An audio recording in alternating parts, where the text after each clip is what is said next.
சாட்டை துரைமுருகன் நடத்தும் யூடியூப் சேனலுக்கும் நாம் தமிழர் கட்சிக்கும் எந்த தொடர்பும் இல்லை என சீமான் தெரிவித்துள்ளார். இதுகுறித்தான முழு விவரங்களோடு இணைந்திருக்கிறார் நமது செய்தியாளர் மகேந்திரன். மகேந்திரன், வணக்கம். இது குறித்தான முழு விவரங்கள் என்ன வழங்கலாம்?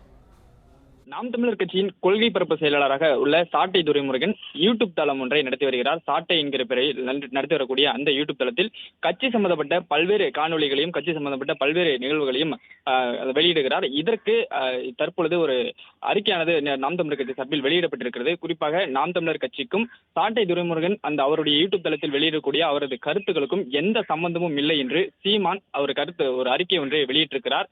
கட்சி பொறுப்பில் தொடர்வார் என்றும் யூடியூப் தளத்தில் வெளியிடக்கூடிய கருத்துக்கும் நாம் தமிழர் கட்சிக்கு மட்டுமே சம்பந்தமில்லை என்றும் நாம் தமிழர் கட்சி தரப்பில் தெரிவிக்கப்பட்டிருக்கிறது. குறிப்பாக சமீபத்தில் கட்சியிலிருந்து விலகிய முக்கிய நிர்வாகிகள் குறித்தும் மாற்று கட்சியினர் குறித்தும் சாட்டை துரைமுருகன் யூடியூப் வலைதளத்தில் தலைமையின் அனுமதியின்றி தன்னிச்சையாக கடுமையாக விமர்சனங்களை முன்வைத்து வந்ததாக சொல்லப்படுகிறது. அதனால்தான் தற்பொழுது திடீரென நாம் தமிழர் கட்சி சார்பில் இப்படி ஒரு அறிக்கை கொடுக்கப்பட்டிருப்பதாகவும் சொல்லப்படுகிறது.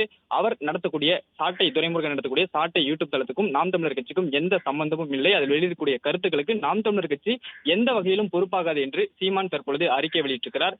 ஏற்கனவே இது தொடர்பான பிரச்சனைகள் காரணமாக தான் 2020, 19 மற்றும் 21 என 3 முறை நாம் தமிழர் கட்சியிலிருந்து நீக்கப்பட்டு மீண்டும் சாட்டை துரைமுருகன் கட்சியில் இணைக்கப்பட்டார். தற்பொழுது கட்சியிலிருந்து நீக்கப்படவில்லை. யூடியூப் தளத்தில் வெளியிடக்கூடிய கருத்துக்கும் நாம் தமிழர் கட்சிக்கு மட்டுமே தொடர்பில்லை என்று சீமான் அறிக்கை வெளியிட்டிருக்கிறார். விவரங்களுக்கு நன்றி மகேந்திரன்.